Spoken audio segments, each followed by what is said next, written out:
Jadi kali ini kami akan mewawancarai salah satu pelayan gereja, yaitu Amang Sintua EP Gultom. Namun sebelum itu kami akan memperkenalkan diri kami sendiri. Nama saya Jessica Reus Gultom dari kelas 9B. Nama saya Dini Christine Tambunan dari kelas 9E. Nama saya Kristi Haja Sitompul dari kelas 9C. Oke, kita akan masuk ke sesi wawancara. Pertanyaan pertama, menurut Amang, apa arti pelayan gereja? Pelayan gereja ya. Iya. Pelayan gereja artinya berarti orangnya yang melayani di gereja. Artinya setiap orang itu bisa melayani di gereja, dia bisa melayani dalam bentuk marturia, koinonia dan diakonia. Marturia dia bisa aktif dalam pelayanan ibadah di gereja, baik itu sebagai pemusik, singer, tim proyektor, multimedia, ataupun bagian yang mempersiapkan tentang sound system. Dan kalau yang koinonia, dia bisa aktif sebagai pengajar kor di kaum ibu, kaum bapak, ataupun remaja dan nakosobulung. Sedangkan diakonia, dia bisa menjadi perwakilan gereja untuk memimpin jadwal kunjungan sosial, kunjungan kasih terhadap jemaat yang mungkin sedang sakit atau dalam keadaan berduka, sehingga semua orang itu bisa menjadi pelayan dari hal-hal yang paling kecil, dari sekolah minggu sampai ke orang dewasa. Itulah yang bisa saya sampaikan atau saya terangkan sebagai pelayan di gereja. Terima kasih, Amang. Ya. Pertanyaan nomor 2, menurut Amang, bagaimana pelayanan gereja bisa diterima secara ikhlas karena ada tanggapan sebagian orang bahwa pelayanan itu dianggap sebagai beban?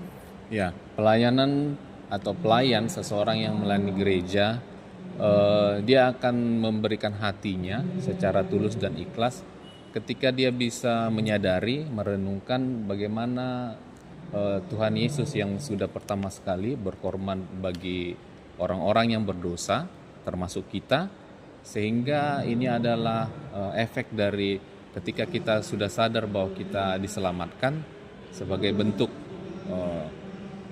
tanggung jawab kita melayani sesama manusia, di mana kita menunjukkan bahwa kasih yang kita terima dari Tuhan kita bisa sampaikan juga kepada jemaat-jemaat kita yang ada di gereja.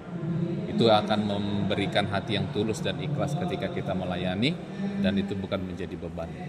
Itu kira-kira. Pertanyaan selanjutnya, apa saja bentuk pelayanan sosial yang sudah dilakukan gereja bagi lingkungan masyarakat?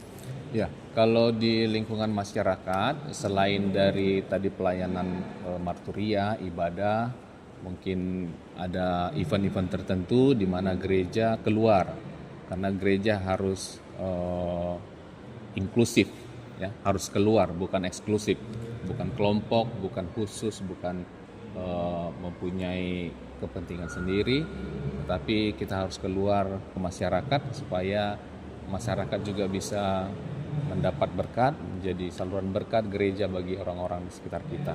Baik itu dampaknya dalam sisi kerohanian maupun berdampak langsung, gereja itu bisa menyampaikan, memberikan, menolong masyarakat yang kurang mampu, baik itu dalam bentuk materi. Ya, kira-kira begitu. Pertanyaan selanjutnya, Mang, apa dasar pelayanan gereja bagi sesama dan masyarakat? Ya, dasarnya yang pasti kasih Kristus, karena memang kita berangkat Tuhan Yesus Kristus yang sudah pertama kali, yang sudah menyelamatkan kita, itulah yang menjadi dasar kita bisa keluar ke masyarakat untuk melayani mereka, untuk menolong mereka terhadap sesama anggota atau jemaat, baik itu masyarakat. Baik, pertanyaan selanjutnya, apa yang harus dipelajari gereja atau orang Kristen untuk melayani sesama? Ya, yang harus dipelajari sebenarnya tidak ada ilmu khusus yang harus dipelajari. Ketika hati kita murni memang untuk melayani, itu akan mengalir sendiri, karena untuk melayani masyarakat itu tidak harus berkorban. Banyak hal-hal yang di luar pelayanan iman yang bisa kita lakukan terhadap masyarakat, dan terkadang itu lebih berdampak terhadap masyarakat daripada kita memposisikan diri sebagai seorang misalnya pendeta yang berkhotbah di masyarakat tetapi perut mereka masih lapar. Tapi kalau kita bisa langsung memberikan hal yang mendasar akan kebutuhan mereka, itu akan lebih bisa diterima mereka selain dari sisi kerohanian. Itu pertanyaan yang terakhir. Jadi kami berterima kasih karena Amang sudah mau memberikan waktunya sedikit untuk kami wawancarai. Ya, terima kasih, Tuhan yang memberkati.